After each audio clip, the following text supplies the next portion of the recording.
Demandez des anguilles. Toutes fraîches d'aujourd'hui. Anguilles. Les dernières nouvelles du jour. Toutes fraîches. Demandez les dernières nouvelles. Anguilles. Les belles anguilles. 3 peines seulement. Les dernières nouvelles. Les dernières nouvelles du jour. Demandez les dernières nouvelles.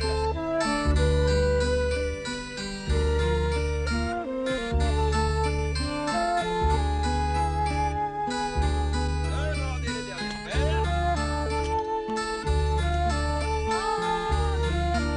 Les dernières nouvelles du jour. Demandez les dernières nouvelles. Oh, les marrons, chaud, les marrons. Profitez-en, je vais pas rester toute la nuit ici.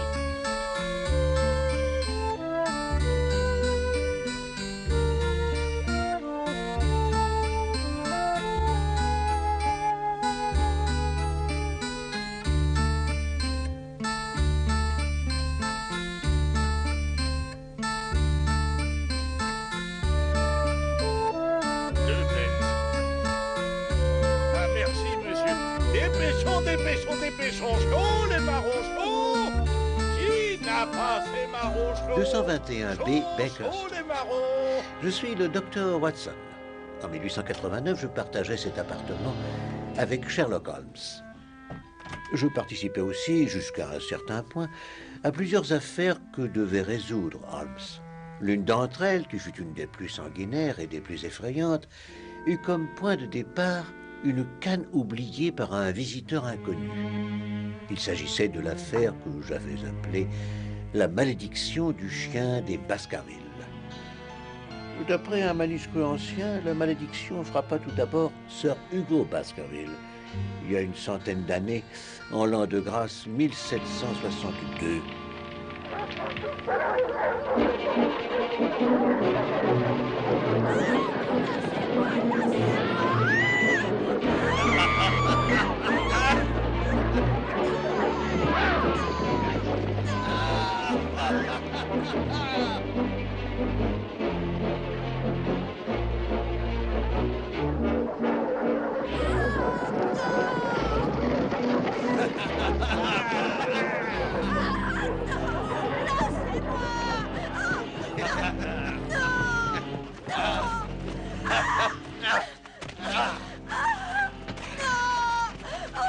Enlevez-lui cette robe et habillez-la de soie. Je t'ai payé une belle somme à ton père. Et par le Seigneur, j'aurai ce pourquoi j'ai payé. Veuillez enlever cette crasse qu'elle a sur le corps. Messieurs. Allez, allez, allez. Vous le tenez, Hugo. Allez, massacre-le. Vous le tenez, Hugo. Il est à vous. Il est pas de taille, achevez-le. Allez-y, allez. Tu es battu cette fois, Daniel, tu es battu. Allez, allez. Donne-moi du vin.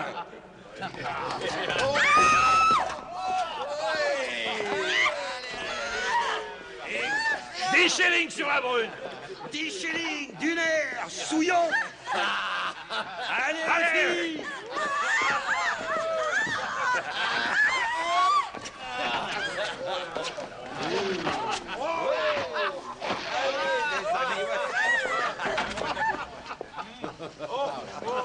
Monseigneur!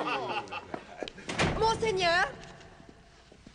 Oui, alors, où est-elle? Je ne sais pas, monsieur. On l'a enfermée dans la tour du Nord pour qu'elle s'habille, mais quand on a appelé, elle n'a pas répondu. La porte est fermée à clé.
Qu'arrive-t-il aux chiens? Pourquoi s'arrête-t-il?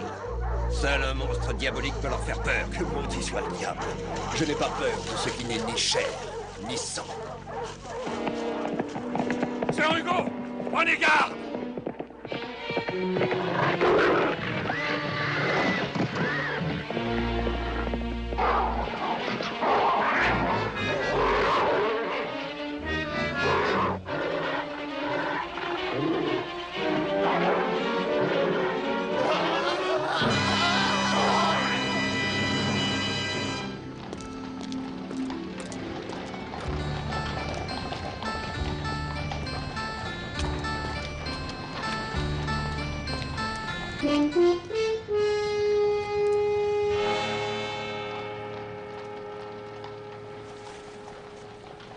Que vous apprend cette canne, Watson? Pardon?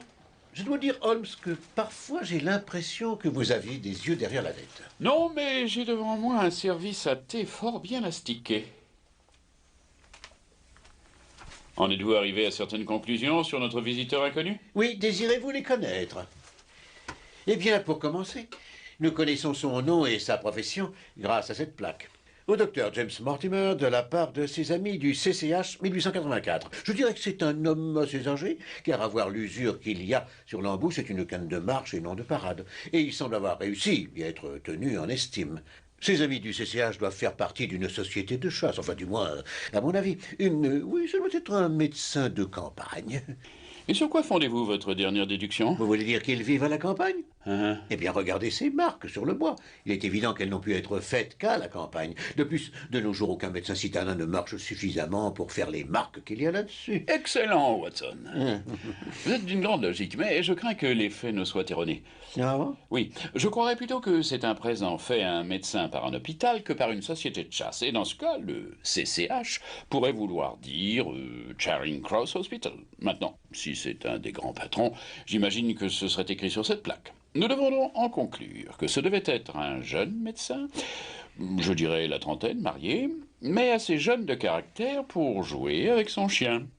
Quel chien? Sûrement un terrier. Ces marques ont été faites par les dents d'un chien et la taille de la mâchoire montre qu'il s'agit d'un petit chien.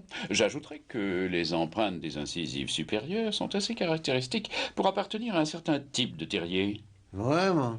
Je crois que l'annuaire médical nous donnerait des détails plus précis sur notre docteur Mortimer. Oui, peut-être, oui, oui, ça va. Bon.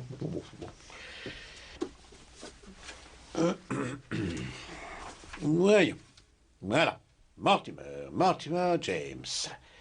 MRCS, Université de médecine de Londres, interne en chirurgie au Oui, Watson? Charing Cross Hospital, de 1882 à 1884, auteur des différenciations crâniennes du néolithique chez Lancet en 1882. Médecin sanitaire exerçant dans la paroisse de Grimpen, Dartmoor, Devonshire. Vous devez reconnaître que le Devonshire, c'est la campagne. Vous avez raison, Watson. Bien. Mais je crois que nous avons juste le temps d'aller rendre sa canne au docteur Mortimer. Nous y allons? Oui, bien sûr. Mais où? Au Musée royal d'histoire naturelle, voyons.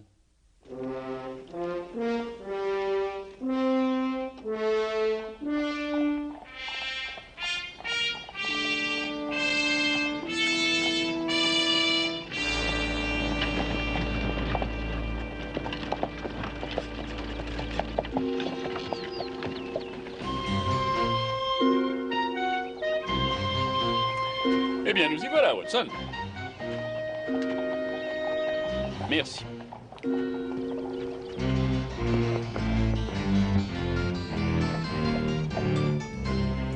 Intéressant, très intéressant.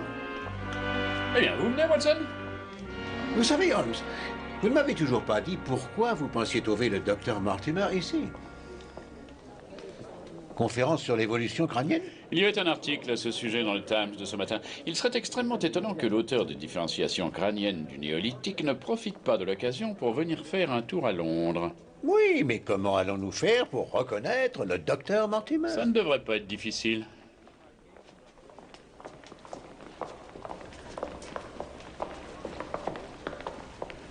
Docteur Mortimer? Hein? Je crois que vous avez oublié ceci chez moi. Oh, merci. Mais comment avez-vous... Ah, Monsieur Holmes, c'est ça. Je présume que vous vouliez me parler d'une affaire. Oui, et je m'apprêtais justement à me rendre chez vous. Bien, alors pourquoi ne pas en discuter en déjeunant à l'Alexandra, si cela vous convient. Oui, bien sûr. Watson? Certainement. Pardonnez-moi, mais avez-vous un chien? Non. Hein? Non. Enfin, plus maintenant. J'avais un terrier, mais il est mort. N'ayant pas la chance d'avoir d'enfants, ma femme et moi y étions très attachés. Oui, bien sûr. Oui.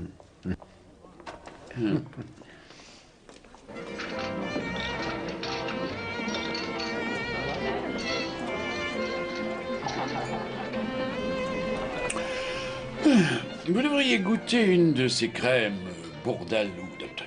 Oh non, merci, pas pour moi. Mais moi, avec plaisir. Bien. Vous nous parliez de cette fameuse malédiction du chien des Baskerville. Oui, mais vous me paraissez tous les deux déjà connaître la légende du chien. Un beau ramassis d'idiotie. En tant qu'homme de science, je suis sûr que vous êtes d'accord. Oui, évidemment. Excepté sur le fait que depuis la mort de Sir Hugo Baskerville en 1762, jusqu'à maintenant, aucun membre de la lignée ayant vécu à Baskerville n'est mort de ce que l'on pourrait appeler de cause strictement naturelle. Ce ne furent que des accidents, des disparitions, des noyades. Pas tous, en réalité, docteur. Je crois avoir lu, il y a quelques mois, que la mort de Sir Charles Baskerville était due à une cause naturelle. Il a eu une attaque. Oui, et justement, il se trouve que c'est moi qui ai trouvé le corps de Sir Charles, alors que je traversais la lande le lendemain matin. La lande? Eh bien, il semble évident que Sir Charles ne prenait pas cette superstition du chien fantôme très au sérieux. Non, tout au contraire. C'est ce qu'il y avait d'étrange. Il courait toutes sortes de rumeurs, de ragots, colportés par des gens qui prétendaient avoir vu un chien gigantesque, luisant comme s'il était en feu. Sir Charles prenait ces rumeurs très au sérieux. Il n'allait jamais sur la lande, même pas le jour. Oui, et c'est en raison de toutes ces histoires qui circulaient que j'ai pris la décision de... De cacher certains faits. Exactement. Quels faits? Il y avait des empreintes de pieds à côté du corps de Sir Charles. De pied d'homme ou de femme? Ni l'un ni l'autre. Ces empreintes de pieds n'ont pu être faites que par un énorme chien. Franchement, c'est plutôt difficile à croire. C'est ce que je penserais si je ne les avais vus. Vous êtes sûr de ce que vous dites? Pour ces empreintes? Plus que sûr. Personne d'autre ne les a vues? Non. Une pluie soudaine les a effacées complètement. Oui, vous disiez que cette affaire posait un autre problème.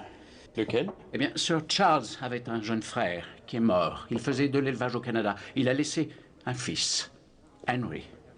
Enfin, Sir Henry. C'est lui l'héritier de Baskerville Hall. Il va arriver du Canada par le train, à la gare de Waterloo dans exactement 1 heure. Mais il va sûrement vendre cette vieille demeure et repartir pour le Canada.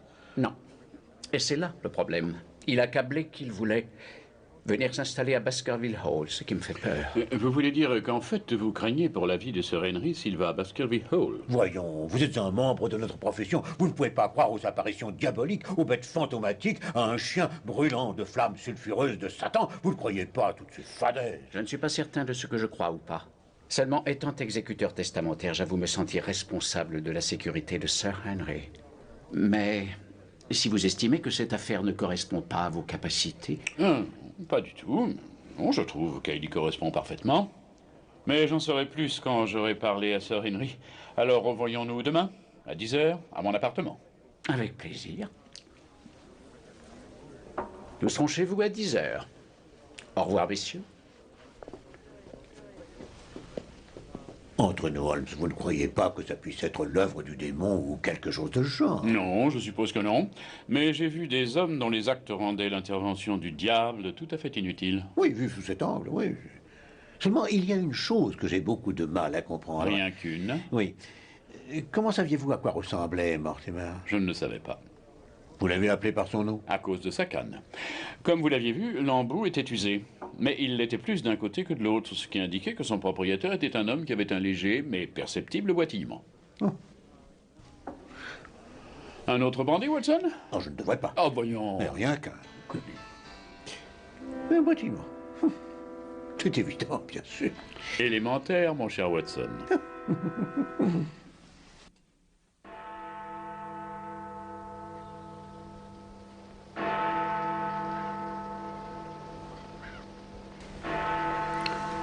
Comment Comment trouvez-vous Londres, Sir Henry? C'est trop grand pour moi. Les tramways, les calèches, tout le monde se bouscule. On a le temps de ne rien faire, aucune courtoisie. Figurez-vous qu'hier soir, j'avais mis des chaussures neuves devant la porte de ma chambre d'hôtel pour les faire cirer. Il y en a une qui a disparu. Perdue, volée, bref, volatilisée. Personne ne sait ce qu'elle est devenue. Tout le monde s'en moque. J'avoue que je n'attends qu'une chose, c'est me retrouver à Baskerville Hall. Le paysage s'y étend à perte de vue et on y est servi encore à l'ancienne. Alors vous avez décidé de vous y installer définitivement? Dès que je le pourrai. Oh, je suis au courant de cette histoire de chien démoniaque. Vous savez, affronter des loups quand on chasse dans la baie d'Hudson, là, il y a vraiment de quoi avoir peur. Mais les histoires de sorcellerie et une lettre de menace, ça n'est rien. Et si je donne mes chaussures à cirer à Baskerville Hall, aucune ne disparaîtra. Pardonnez-moi, Sir Henry. Vous parliez de lettres de menace. Oui, on en a déposé une à mon hôtel. Une plaisanterie de mauvais goût, j'imagine. Puis-je la voir? Bien sûr. Merci. Qu'en dites-vous, Watson? Si vous tenez à votre vie ou à votre raison, tenez-vous éloigné de la lande. Moi, je ne considère pas cela comme une plaisanterie, même de mauvais goût. Non, je crois que non. Dites-moi, qui sait que vous êtes descendu au Northumberland Hotel? Personne. Cette lettre prouve que quelqu'un le savait. Sûrement quelqu'un de délicat, de peu argenté, de nerveux, un peu distrait, pas illettré, peut-être même cultivé, et enfin, ce n'est pas quelqu'un qui habite à Londres. C'est du papier, sans filigrane et bon marché. Le mot « land » étant peu courant, a été écrit à l'encre, mais les autres mots qui sont imprimés proviennent du Times, de la page littéraire. Vous voyez, Watson, ces caractères allongés? Et vous n'avez rien à nous dire de plus? Non. Eh bien, j'ai peur que même d'autres indices ne nous donnent pas le motif de cette menace. Bien. Si nous attendions pour pousser plus loin nos spéculations de nous retrouver à votre hôtel, disons, à 2 heures. Très bien.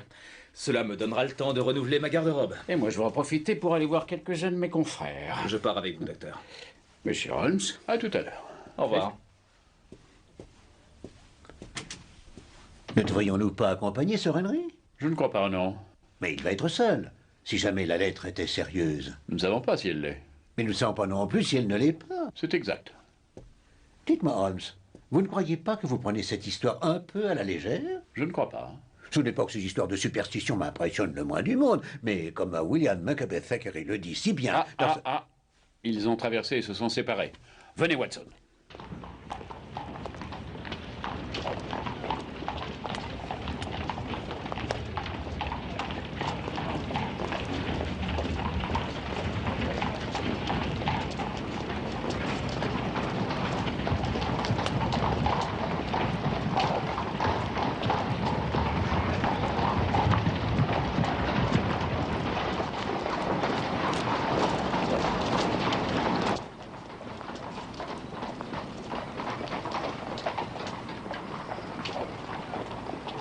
Oh là!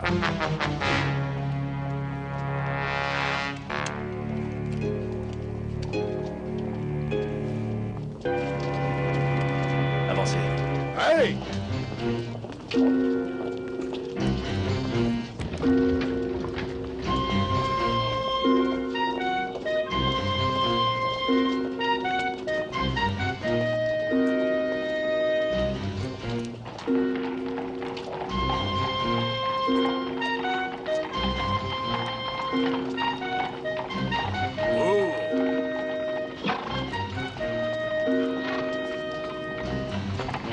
Comme je le soupçonnais, Sir Henry est suivi. Écoutez, nous allons faire le tour par l'autre rue.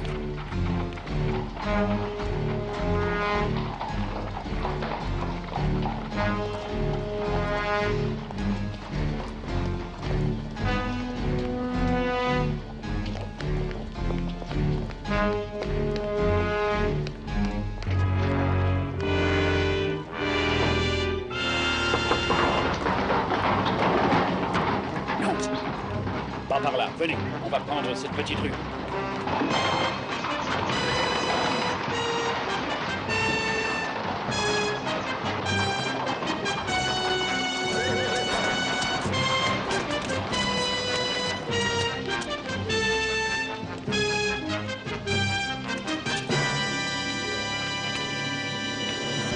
Oh, quelle malchance! Non, ce n'est pas de la malchance, Watson. C'est de la stupidité, ma propre stupidité.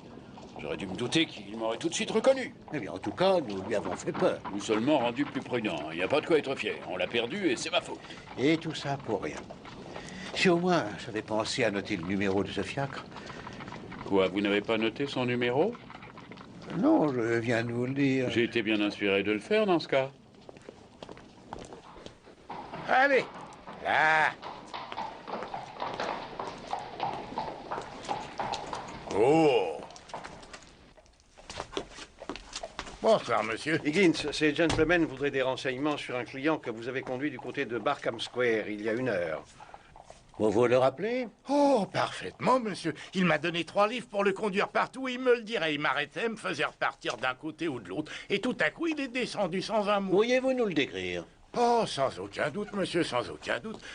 Il avait une barbe et il avait des lunettes. Un chapeau noir, un cache-col noir. Et sans visage. Oh, ordinaire, je dirais. Oui, ordinaire, c'est tout. Mais je connais sa profession. Détective, c'est lui qui me l'a dit. Et il m'a même dit comment il s'appelait aussi, en précisant que je devais le répéter à personne. Son nom était... Holmes?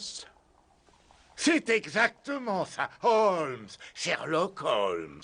L'impertinence de cet homme est incroyable, absolument incroyable. C'était peut-être aussi qu'une autre façon de se déguiser. Je pense que cette fois, nous avons un adversaire extrêmement dangereux et très intelligent. Avec lui, nous devons... À quel jeu 307, c'est la suite de Sir Vous me Henry. prenez pour un imbécile, c'est ça? Attendez, mais que faites-vous? Oh, rien, monsieur. J'ai trouvé la chaussure de monsieur et je suis venu la lui rapporter. Vous m'en rapportez une. Il y en a une autre qui a disparu. Mais j'ai cherché partout, monsieur. Eh bien, continuez à chercher et trouvez-la. Oui, monsieur. C'est insensé. On met ses chaussures devant la porte de sa chambre et on découvre qu'il y en a une de perdue, volée, égarée. Cette Ou perte est alors... sans importance, Sir Henry. Montrez plutôt à Monsieur Holmes la nouvelle lettre de menace. Ce n'est pas pour les chaussures. Elles étaient vieilles. C'est le principe qui est grave. Si on ne peut plus se fier... Pardonnez-moi, Sir Henry. Cette lettre dont le docteur vient de parler. On l'avait glissée sous la porte. Tenez. Merci. Le démon vous attend à Baskerville Hall. Ne tentez pas le destin. Hein, le découpage des mots me rappelle quelque chose. Auriez-vous le Times de ce matin? Oui, là. Merci.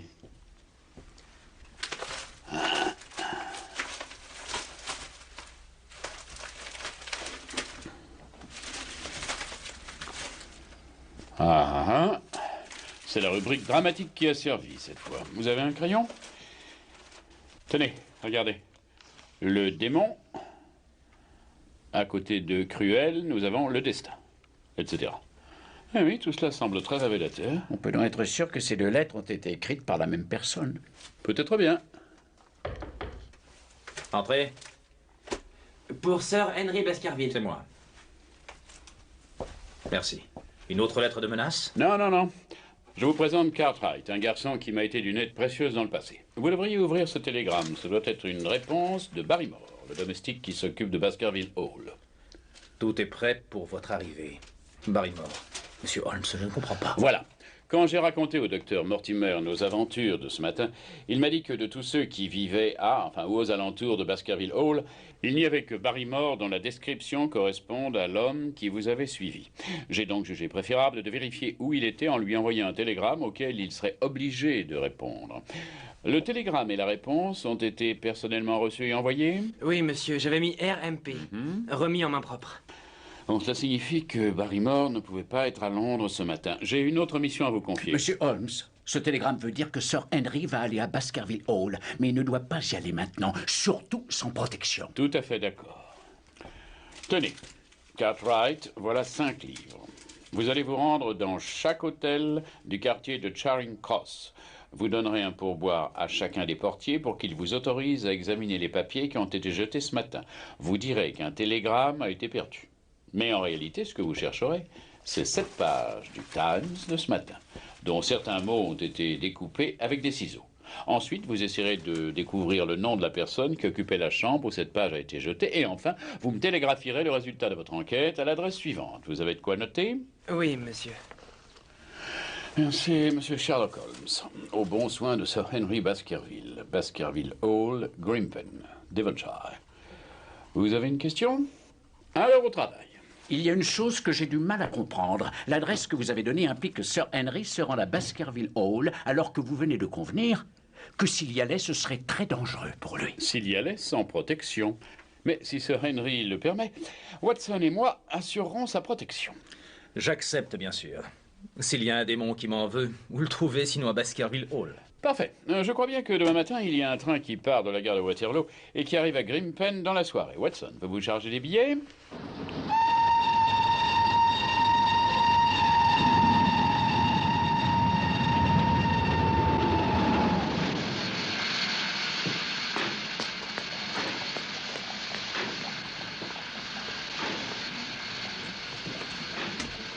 Où vous rendez-vous, messieurs? À Baskerville Hall. Ah, alors je vous conseille de rester sur la grande route. Il y a 3 dangereux prisonniers, dont l'un qui est armé, qui se sont évadés de la prison de Princeton aujourd'hui. Merci.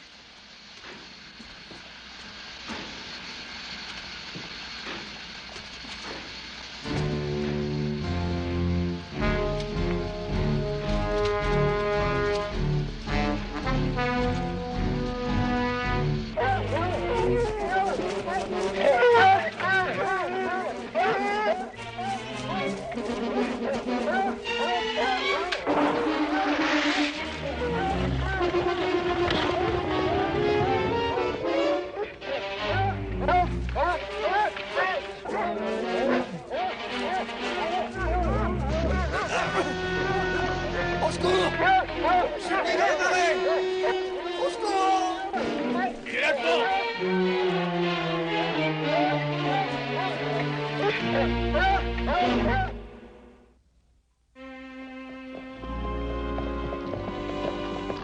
Oh là! Oh là!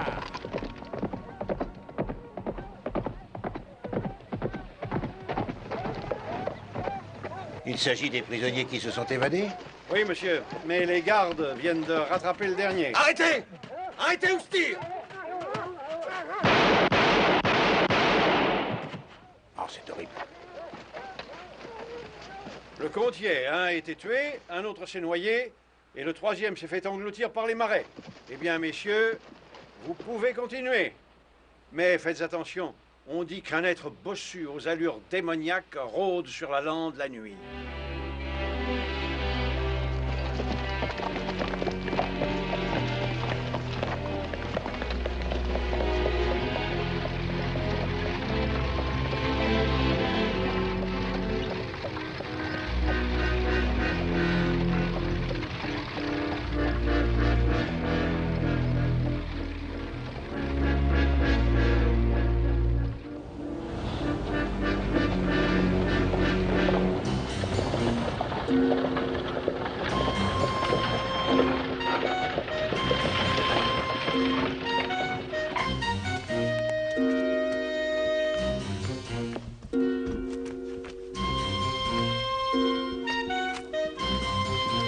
Merci. Sir Henry? Je suis Sir Henry. Je suis Barrymore, et voici ma femme. Nous avons tout préparé selon vos instructions, monsieur.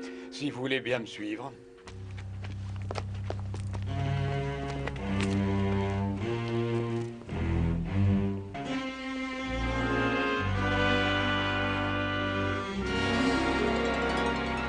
Bonjour. Bonjour. Bonjour. Bonjour. Alors, voilà mes ancêtres. Celui qui a un air si féroce, comment s'appelait-il? Sir Hugo Baskerville, monsieur. C'est avec lui que la malédiction a commencé. De la crème et du sucre, monsieur? Non. Merci. C'est sinistre, à l'intérieur comme à l'extérieur. Quel dommage que mon oncle Charles n'ait pas amélioré cet endroit. Il en avait l'intention. En fait, Sir Charles voulait morceler toute la propriété et faire construire des fermes modernes. Ah oui, oui, oui. Oh, ça aurait coûté des millions en Afrique du Sud. Une idée complètement utopique. Il voulait régénérer les terres pour les cultiver. Il est mort avant d'avoir pu commencer. Ah, dommage, dommage. Ah oui.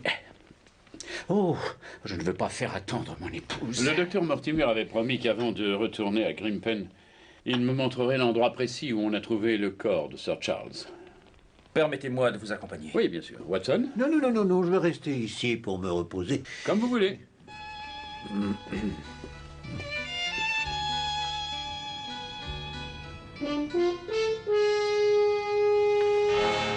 C'est dans ce coin? Oui, ici. Enfin, là.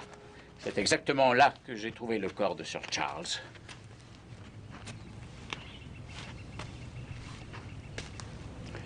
D'après ce que vous nous avez dit, docteur Mortimer, il paraît évident que Sir Charles est venu ici de son plein gré. Pourquoi un homme, à qui la lande fait une peur effroyable, serait-il venu ici? Pourquoi? L'herbe couchée que vous avez découvert sur la butte le lendemain matin révèle qu'il est resté là à attendre jusqu'à ce que quelqu'un ou quelque chose l'effraie suffisamment pour qu'il en meure. Pourquoi? Pourquoi? Il n'y a pas d'autre héritier de la propriété de Baskerville à part Sir Henry? Aucun. Sir Charles n'avait que 2 frères. Le plus jeune, Roger, était, paraît-il, un être aux mœurs dissolues, les femmes, le jeu. Pour fuir ses dettes, il s'était réfugié en Amérique centrale où il est mort de la fièvre jaune. Aucun registre n'indique qu'il ait été marié ou qu'il ait une progéniture. Docteur, vous êtes certain que les empreintes de pied de Sir Charles et celles du chien allaient dans cette direction? Tout à fait certain. Ce sentier part de derrière la maison. Il n'y a rien apparemment de ce côté. Rien, à part les mines d'étain abandonnées du bourbier de Grimpen et les petites maisons où habitaient les mineurs. C'est la mine qui a rendu le bourbier si dangereux. Le tunnel a ébranlé les fondements du sous-sol. Vous me semblez connaître parfaitement la géologie des lieux. Je ne suis qu'un amateur. J'ai découvert quelques ossements préhistoriques. Ah, mademoiselle Stapleton. Messieurs, permettez-moi de vous présenter mademoiselle Beryl Stapleton. Elle et son frère habitent la maison qui est à flanc de colline. Alors comme ça, nous sommes voisins. Ah oui? Beryl? Ah, Stapleton, j'étais en train de présenter ces messieurs à votre sœur. Voici le nouvel héritier du manoir, Sir Henry Baskerville. Très heureux. Et ce gentleman est monsieur Sherlock Holmes, que vous devez connaître de réputation. Bien sûr. Stapleton est, disons, notre scientifique local. Ce n'est pas un simple amateur comme moi. La Royal Society a déjà exposé 2 fois ses spécimens. Bien, écoutez. Puisque nous allons être voisins, peut-être pourriez-vous venir déjeuner au manoir, vous et mademoiselle Stapleton. C'est bien mademoiselle Stapleton. Je serais navré qu'une personne aussi belle que vous soit mariée. Je vous remercie, mais ça me sera difficile. Ma sœur veut dire que c'est vous qui devez venir déjeuner chez nous. Ainsi que vous, messieurs, bien sûr. Non, non, je suis navré, mais j'ai mon cabinet en ville dont je dois m'occuper. Et il y a ma femme. Monsieur Holmes? Non, je dois refuser, merci. J'ai certaines choses à vérifier au manoir. Alors vous êtes là pour enquêter sur cette soi-disant malédiction des Baskerville. J'avoue que je m'en doutais. Mais comment un homme de votre intelligence peut s'intéresser à ce genre de baliverne? Je ne le comprends pas. Je vois que vous ne croyez pas du tout à cette histoire de créatures démoniaques. Pas du tout. En tant que scientifique et ancien professeur, je me considère comme un rationaliste convaincu. Oh, je vous en prie, voyons, Stapleton. Vous devez quand même reconnaître qu'il se passe des choses étranges sur la lande. Rien qui ne puisse être expliqué rationnellement. Ce n'est pas votre avis, monsieur Holmes? Pour le moment, je voudrais garder un esprit ouvert à toutes les possibilités, même si je risque de paraître crédule.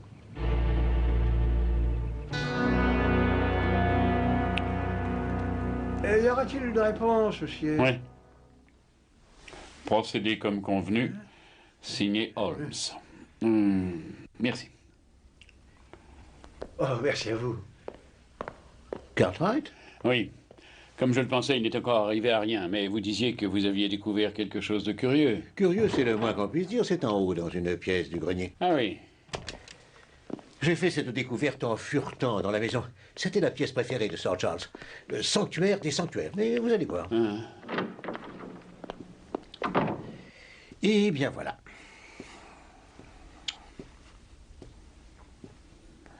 Marimore m'a certifié qu'on n'avait touché à rien dans cette pièce, ni changé quoi que ce soit. Comme vous le voyez, les journaux de Sir Charles sont là où il les avait laissés. Je vous avoue que je ne vois rien de curieux. Ah, vraiment? Rien, hein? Ah. Si vous éclairiez ma lanterne. Regardez là. Une brûlure qui n'a pu être faite que par de la cendre incandescente, et à côté, les restants de la cendre. Or, le docteur Mortimer nous a dit que, sur son insistance, Sir Charles avait arrêté de fumer. Donc, Mortimer a-t-il été franc avec nous? Ou ne serait-il pas venu quelqu'un d'autre dans cette pièce? Peut-être même la nuit où Sir Charles est mort. Ce n'est ni l'un ni l'autre. Cette brûlure n'a pas été faite par des brins de tabac. Il y a encore des traces distinctes de fibres de chanvre. Donc, ce qui a brûlé, c'est un genre de papier épais qu'on utilise pour les testaments, les documents officiels. Mais ça peut venir de la cheminée. Non, non, non, non, non. Je crois que ce papier a été brûlé tout près du tapis. Je crains que ce ne soit inutilisable. Voyons. Peut-être pas entièrement.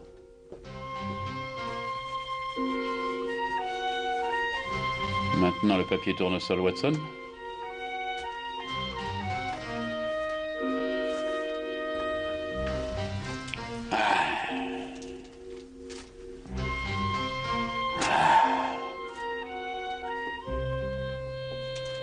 Lisez ça. PS, je vous en prie, puisque vous êtes un gentleman, brûlez ce message et soyez à La Roche-Noire ce soir à 10h, LL.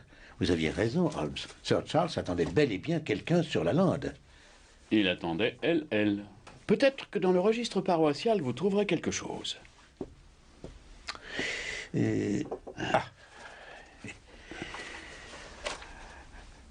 James Lardiner, Anne Lorimer, Matthew Lucas... Non. Non, rien qui corresponde à LL. Pourtant, nous savons que LL existe et que Sir Charles le ou la connaissait. Vous allez m'éplucher ce registre avec soin. Les noms de baptême et même la liste des nobles. Peut-être qu'il en ressortira quelque chose. Oui, bien sûr, mais où allez-vous, Holmes? Au village, voyons. Pour le papier à lettres. Ça peut nous donner un nouvel indice.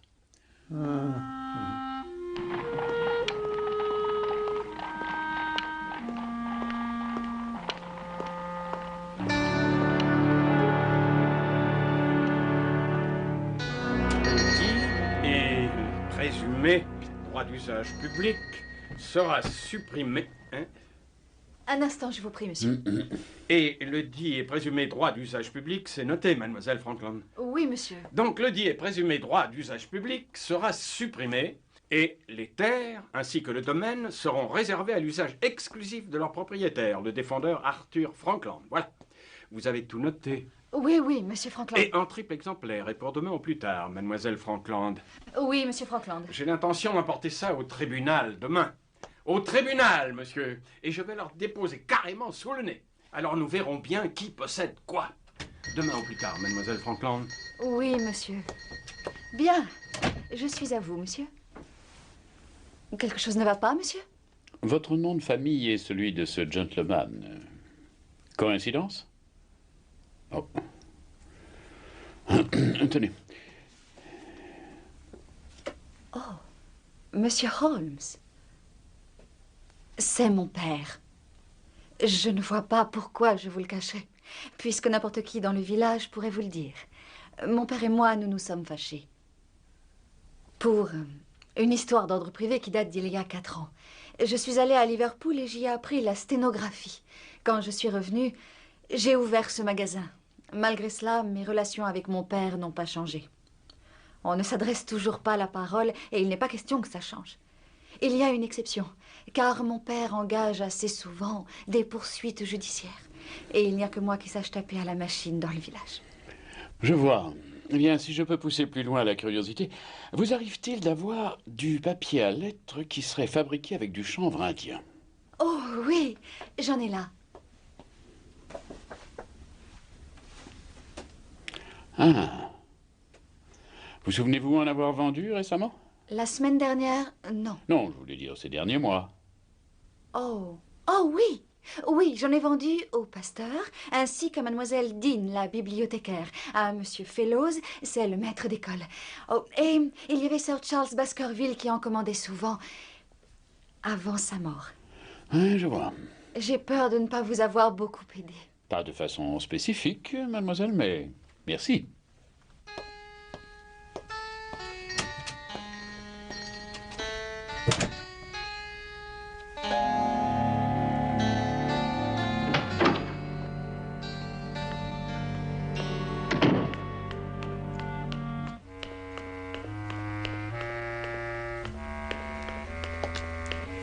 Ah, Holmes, j'allais justement essayer de vous voir au village. Vous avez trouvé le nom? Non, j'ai seulement trouvé un brigadier à la retraite. Lyle Lawford, mais il a 90 ans passés. En réalité, il y a un autre télégramme pour vous et qui est marqué urgent.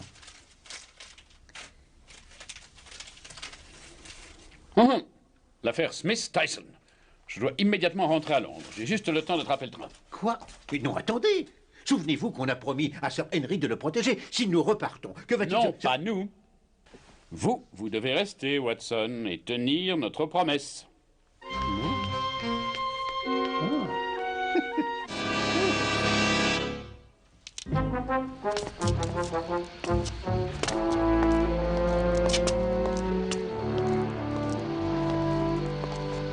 Voilà votre sac, Holmes. Oh, merci, Watson.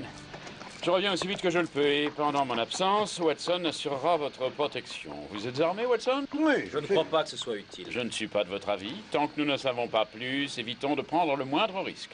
Donc, je préfère que vous ne sortiez pas seul, et vous devez me promettre que sous aucun prétexte, vous n'irez sur la lande la nuit. Si vous insistez. J'insiste. En voiture, s'il vous plaît, messieurs, en voiture. Je compte sur vous, Watson. Oui, bien sûr, bien sûr.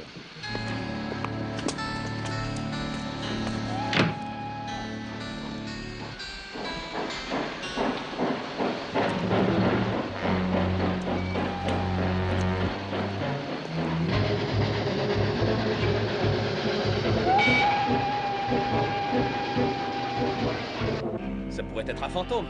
Il paraît qu'il ne laisse pas d'empreinte. Ou alors ça pourrait être la personne qui a provoqué la mort de Sir Charles, qui est revenue pour vous menacer. Moi, je n'y crois pas tellement. Meryl. Bonjour. Bonjour. Sir Henry.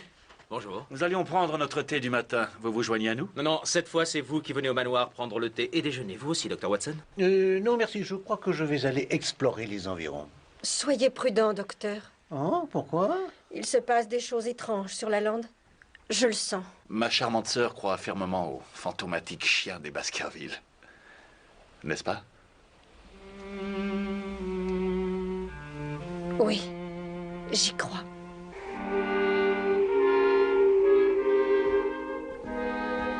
Monsieur? Non, non merci. Dr. Watson? Non, merci. C'est curieux, vous ne trouvez pas? Vous parlez de Mademoiselle Stapleton? Son frère se débrouille toujours pour ne jamais me laisser seul avec elle une minute. Seigneur, qu'est-ce que c'est?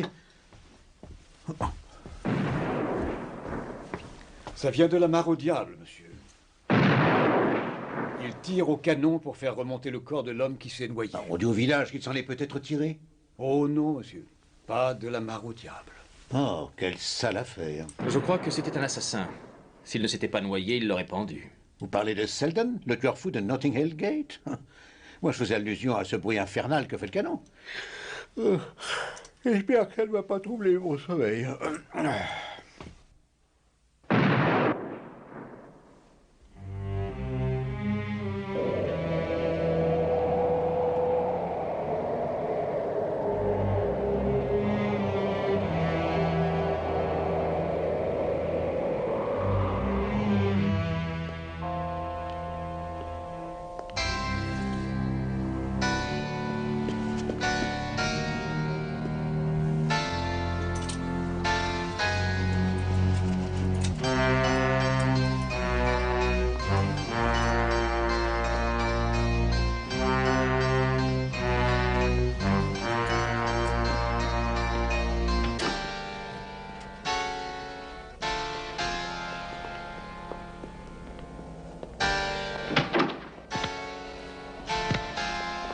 Vous avez entendu, vous aussi?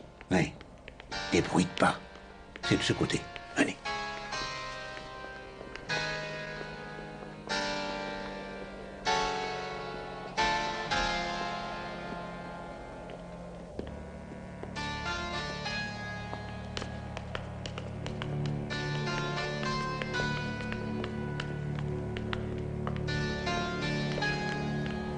La personne a disparu.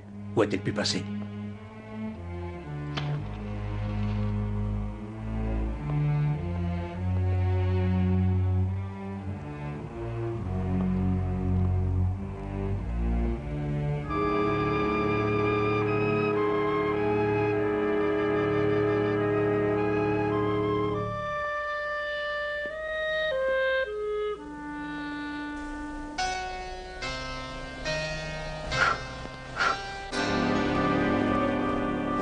Ah, vous allez encore voir mademoiselle Stapleton?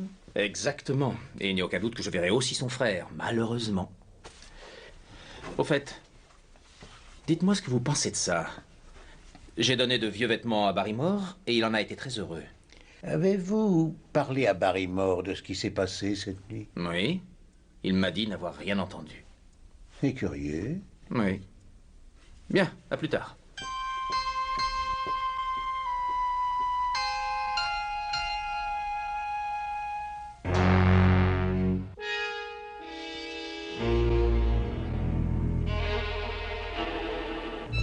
Ah oui, ça y est, le voilà. À Monsieur Barrymore, expéditeur Sir Henry Baskerville, Northumberland Hotel, Londres. Je l'ai apporté moi-même. Donc vous avez donné ce télégramme à Barrymore en personne? Eh bien, c'est tout comme. Oui. Il était occupé au grenier, il le nettoyait, alors je l'ai remis à son épouse. C'est elle qui a signé et qui vous a donné la réponse? C'est ça. Donc en réalité, vous n'avez pas vu Barrymore?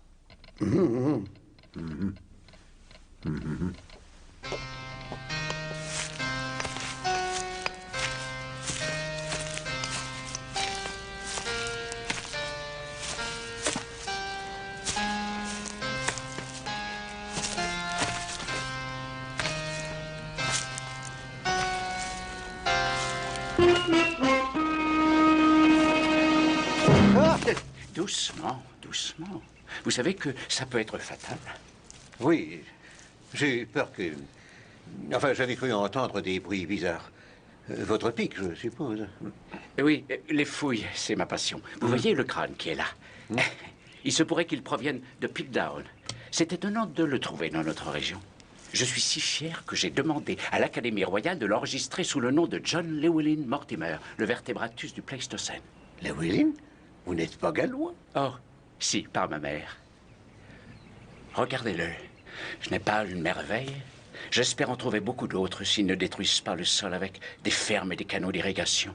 Oui, le genre de choses que Sir Charles projetait de faire avant de mourir. C'est cela, oui. Savez-vous que vous m'avez fait très peur? Je ne savais pas que c'était vous. Je pensais que c'était l'homme mystérieux de la lande. Celui dont tout le village parle. Certains disent que c'est une énorme et effroyable bête sauvage. D'autres disent que c'est un bossu avec un enfant. Ils craignent que cette créature diabolique n'attire leurs enfants dans le bourbier de Grimpen. Oui, oui, bien sûr. Vous n'y croyez pas une seconde. Non, non, non, non, bien sûr que non. Quoique, il y ait quelque chose d'étrange sur la lande la nuit. J'en ai la sensation. Vous n'y croyez pas? Oh, peut-être bien. Oui, peut-être bien.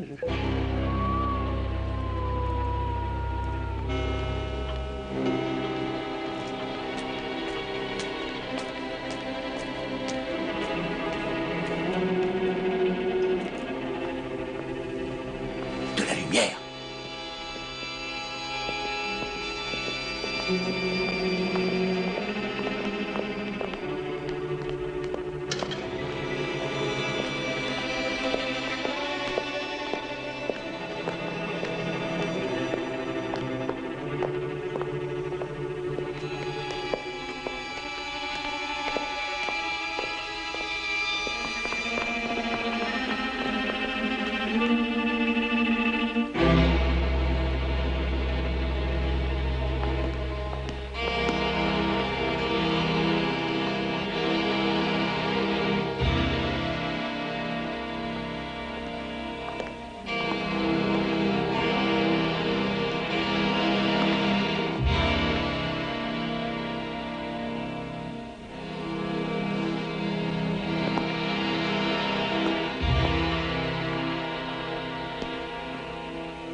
Que font-ils? Des signaux. Barrymore! Qu'est-ce que ça veut dire? Expliquez-vous et tout de suite. À qui faisiez-vous des signaux? Nous ne faisons de tort à personne, monsieur. Nous ne faisons que donner à manger à cet homme, c'est tout. Quel homme? Le neveu de ma femme. Il ne s'est pas noyé dans la mare au diable. Selden? L'assassin qui s'est évadé? il n'est pas du tout dangereux. Il n'a pas toute sa tête. C'est un innocent incapable de faire du mal, je vous le jure. Dès que les recherches pour retrouver son corps se seront arrêtées, nous voulons le faire enfermer dans un asile d'où il ne pourra jamais... Regardez! Ça recommence. Vous deux, restez là. Et n'essayez pas de refaire des signaux.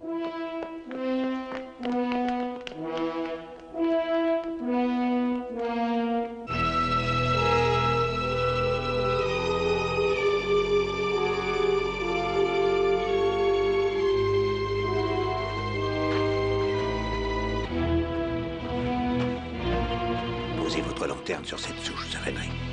Maintenant, venez, allons le cacher, avant que Selden n'arrive.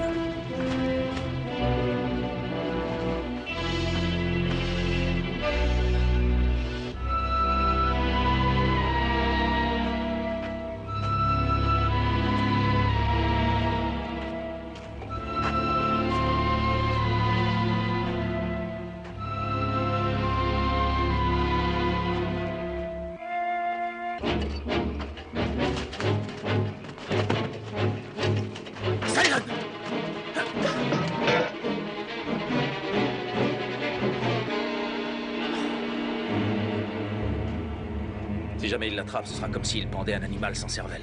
Ce n'est pas notre homme, mais j'éprouve une sensation plus qu'étrange. Repartons, on ne peut rien faire de plus.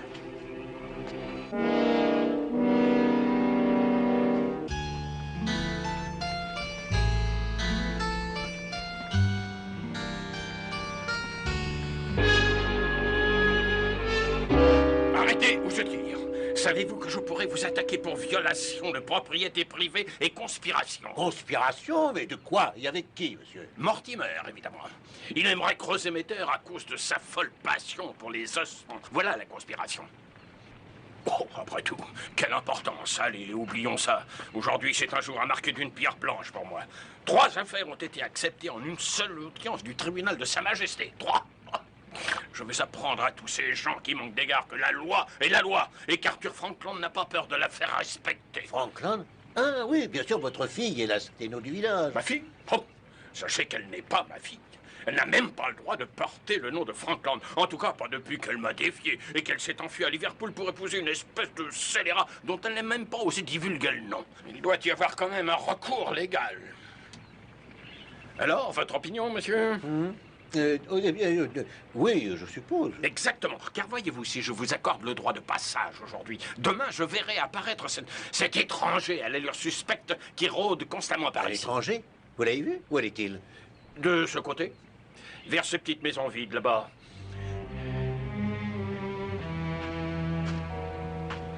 Faites attention à rester loin de la crique. Je détiens les droits de riverain.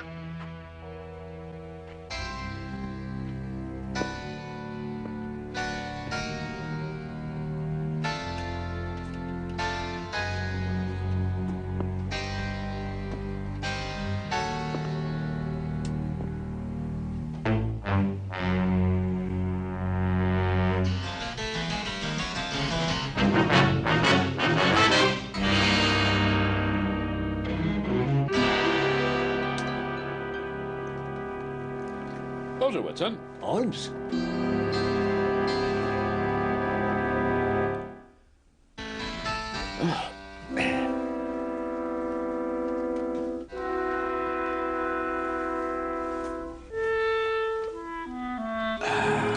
n'est pas vrai.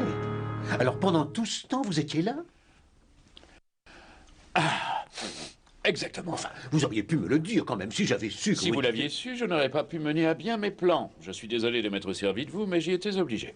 Ce n'est qu'en faisant semblant de ne pas être là que je pouvais observer les voisins de Sir Henry tranquillement. Donc j'ai prétendu devoir partir pour Londres alors que je restais là. Mais bon, Cartwright.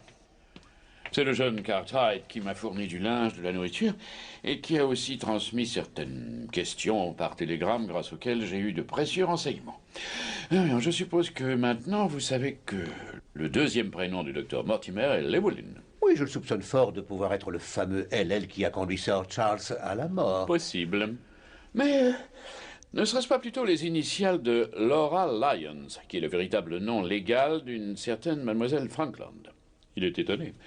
J'ai aussi appris d'autres choses, mais nous les approfondirons en discutant avec Madame Lyons. Oui, oui, mon vrai nom est Lyons. J'ai été mariée, mais je l'ai été seulement quelques jours. Ensuite, j'ai quitté mon Vous mari. avez caché votre nom et votre mariage à tout le monde. Non, rien qu'à mon père. S'il avait découvert le nom de l'homme que j'ai épousé, il aurait sûrement fait un scandale au tribunal. Il aurait profité du fait que je voulais demander le divorce. La preuve. Même Sir Charles m'avait aidé à engager un bon avocat.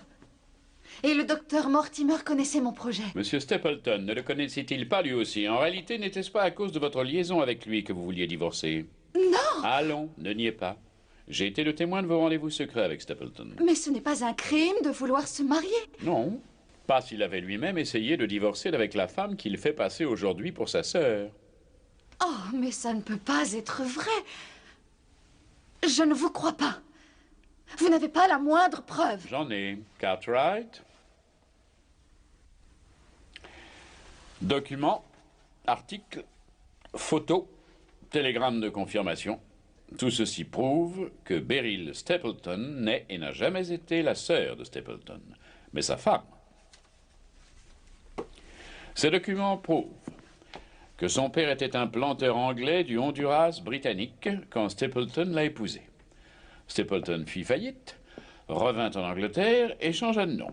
Il ouvrit une école et fit encore faillite. Il changea encore de nom pour échapper à ses créanciers et il vint dans le comté de Devon sous le nom d'emprunt de George Stapleton. Mais enfin, Holmes, comment Voyons, avez-vous... rappelez-vous, Watson, que Stapleton nous a dit avoir été professeur. À partir de là, c'était facile. Il n'y a rien dans la société anglaise qui soit aussi détaillé et précis que le curriculum vitae d'un professeur. Vous êtes convaincu maintenant? Oui. Alors admettez que vous êtes la Hell qui a écrit une lettre à Sir Charles pour l'implorer de vous retrouver sur la lande la nuit de sa mort. Oui, mais c'était George... Monsieur Stapleton qui a insisté pour que je la lui écrive. Il est allé jusqu'à me la dicter. Il était sûr que Sir Charles me donnerait assez d'argent pour que le dernier arrêt de mon divorce soit enfin rendu. Et Sir Charles m'a effectivement donné assez d'argent. Alors vous l'avez vu sur la lande cette nuit-là? Non, non, ce n'était plus la peine que je le voie cette nuit-là. Parce que dans l'après-midi, quelqu'un m'avait apporté suffisamment d'argent de sa part. Qui? Le docteur Mortimer.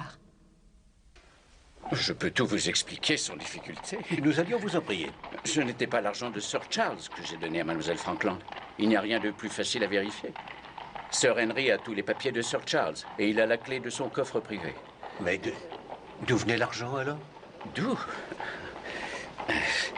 En réalité, c'était mon argent.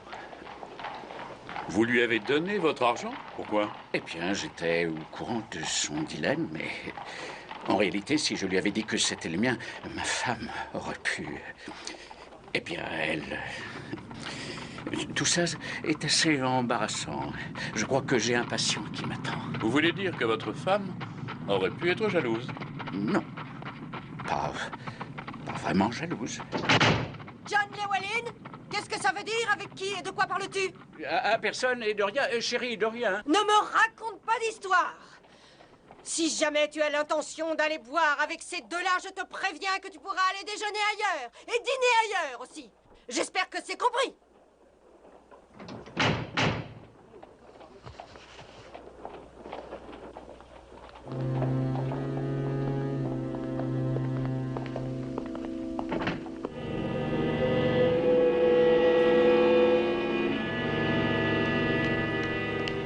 Sir Henry! Sir Henry! Barrymore! Oui, monsieur? Oh, Barrymore, avez-vous vu Sir Henry? Non, je ne l'ai pas vu, monsieur, mais peut-être est-il dans un des petits salons. Dois-je aller voir? S'il vous plaît, oui. Watson! Oh, vous êtes là, je pense que... Watson? Hein? Vous avez l'air fasciné. Oui, dans ce portrait de Sir Hugo, j'ai l'impression qu'il y... Ah, c'est évident. Le mobile, le voilà, votre mobile. Vous ne voyez vraiment pas. La cicatrice sur la joue de Mortimer, elle est exactement au même endroit que la tache de Sir Hugo. Pour cacher qu'il est du même sang, et le mobile auquel il obéit, Mortimer, a masqué cette tache révélatrice. Bien sûr. Mais oui, bien sûr, je ne peux que vous féliciter. Vous venez de mettre la main sur le détail que nous avions, si je puis dire, sous le nez depuis le début de cette histoire. Oui. Une préparation à base de résine. Je crois que la vapeur d'un alcool chauffé devrait suffire.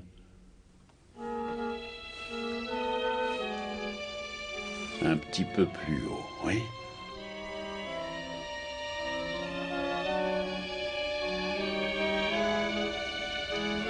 Encore plus haut. Encore. Voilà.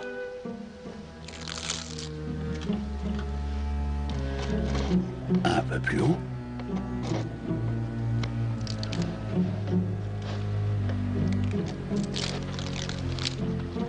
Ça vient.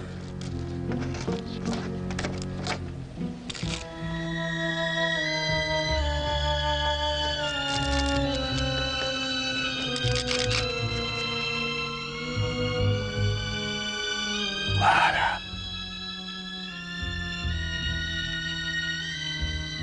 Regardez. Stapleton. Il a modifié ce visage pour cacher sa ressemblance avec Sir Hugo. Et dire que ce matin j'ai laissé Sir Henry seul avec lui.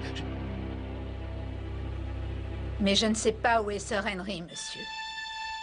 Je pense que vous le savez, Madame Barrymore. Si vous voulez avoir une chance de sauver votre neveu de la potence, madame, dites-nous où peut se trouver Sir Henry et le plus vite sera le mieux. J'ai entendu ce qu'il disait sans le vouloir, mais il m'a fait jurer de ne le répéter à qui que ce soit.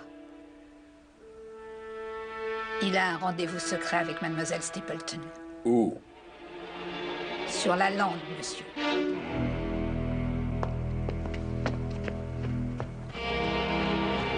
Sir Henry! Sir Henry! Sir Henry!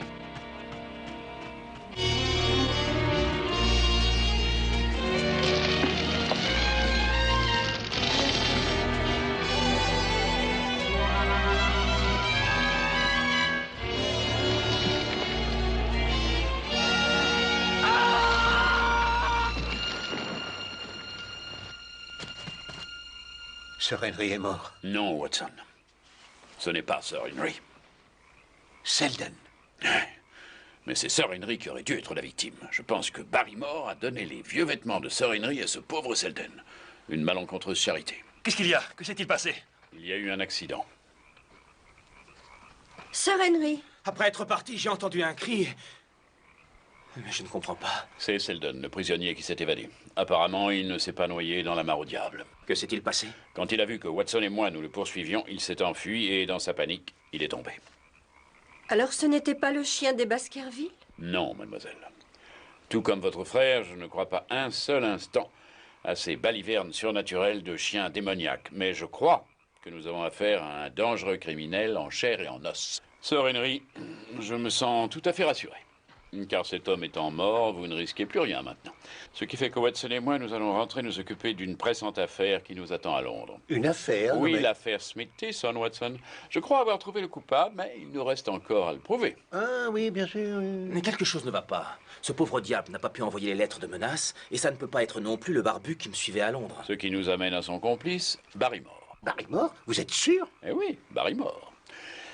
Barrymore était prêt à tout pour empêcher Sir Henry de revenir à Baskerville Hall, sinon il n'aurait pas pu réussir à secourir Selden. Ah oui, je comprends. Quand comptez-vous partir, monsieur Holmes? Et par le premier train du matin.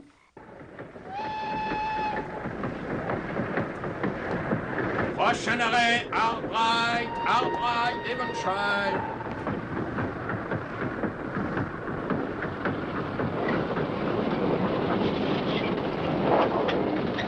Albright.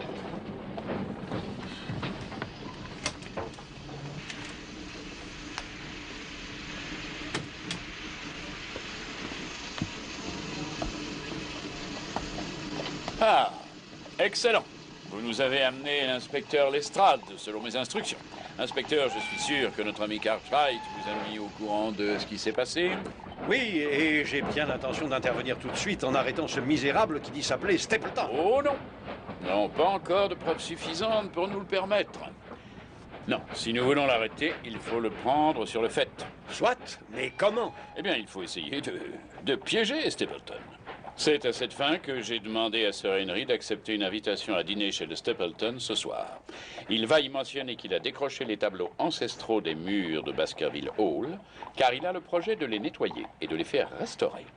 À la suite de quoi, il dira aussi qu'il doit retourner immédiatement au Canada. Nous sommes convenus qu'à 10 heures précises, il prendra congé de ses amis et qu'il rentrera au manoir en passant par la lande.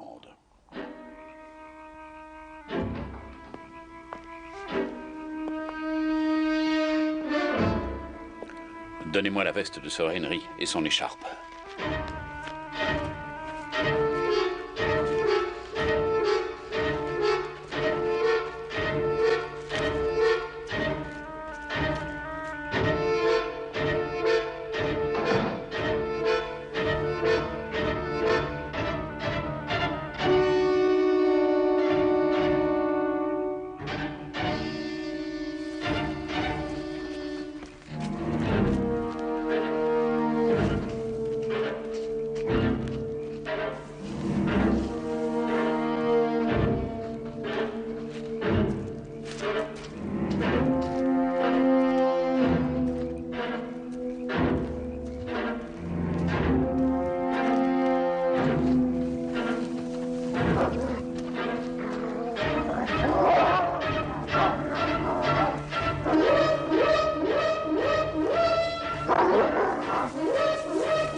Holmes, vous n'avez rien? Non, non, non. Ah. Non, je n'ai rien, je n'ai rien. Il faut qu'on le suive. Le chien? Non, non, il est mortellement blessé. Il y a un animal beaucoup plus dangereux à capturer. Stapleton.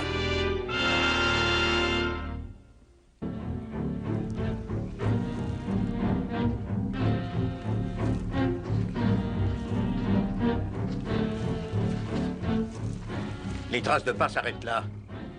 Oui, comme je m'y attendais. Il a dû aller vers la vieille mine. Mais... regardez. C'est la chaussure que j'avais perdue à Londres. Pas perdue, Sir Henry. Elle vous a été volée par Stapleton. Pour mettre le chien sur votre piste, il lui fallait quelque chose qui soit à vous et que vous ayez déjà porté. C'est pourquoi la chaussure neuve qu'il avait volée la première fois ne lui convenait pas. Regardez, regardez. Les traces du chien. Il a voulu suivre son maître.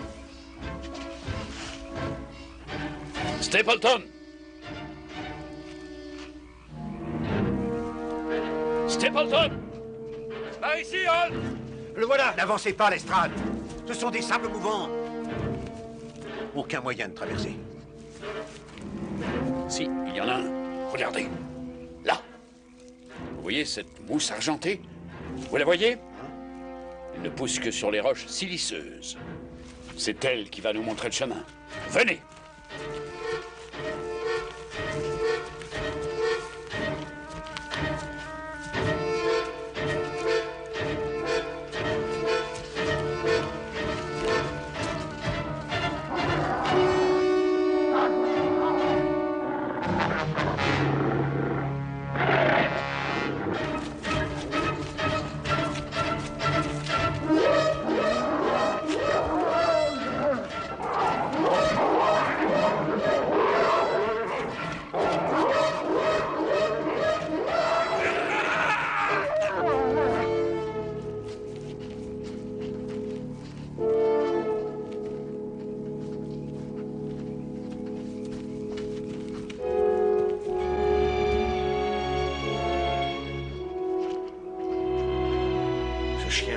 C'est bien lui qui a dû le dresser.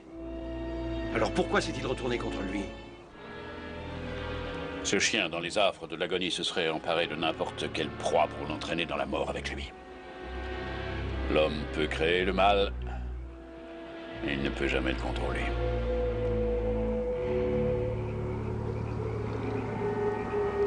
C'est simplement le vent, Watson. Oui, bien sûr. Simplement le vent. Il est curieux de constater que Stapleton, qui était un Baskerville, soit mort pour récupérer son héritage et qu'il soit devenu la dernière victime de la malédiction des Baskerville. Ah, c'est mieux, vous ne trouvez pas? Quoi? Ah, le feu, oui. Watson, vous devriez venir m'aider en tenant ceci. Voilà.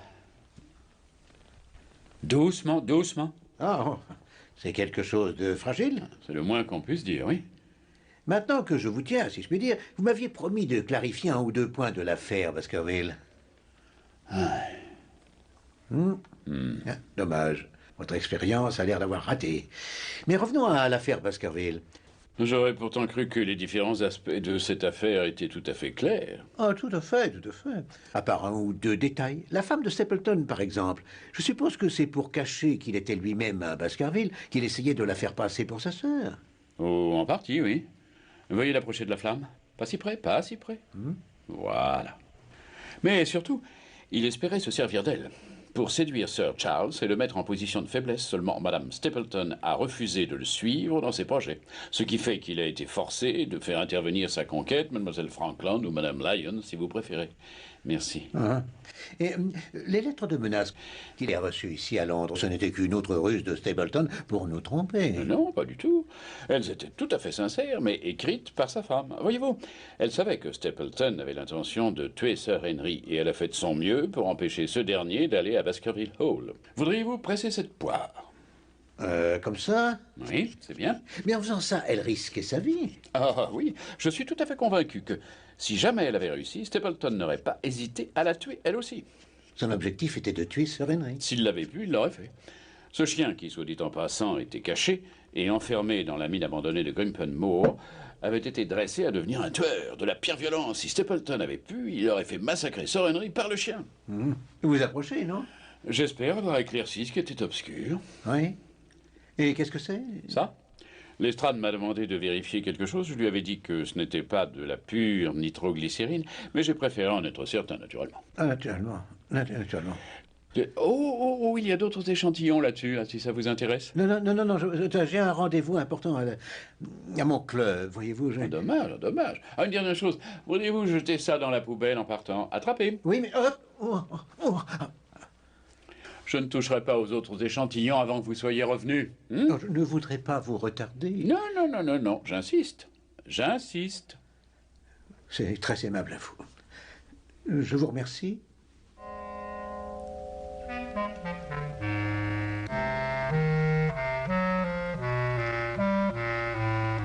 Au revoir. Il faut reconnaître que Holmes était un homme de génie, mais il avait un sens de l'humour très particulier.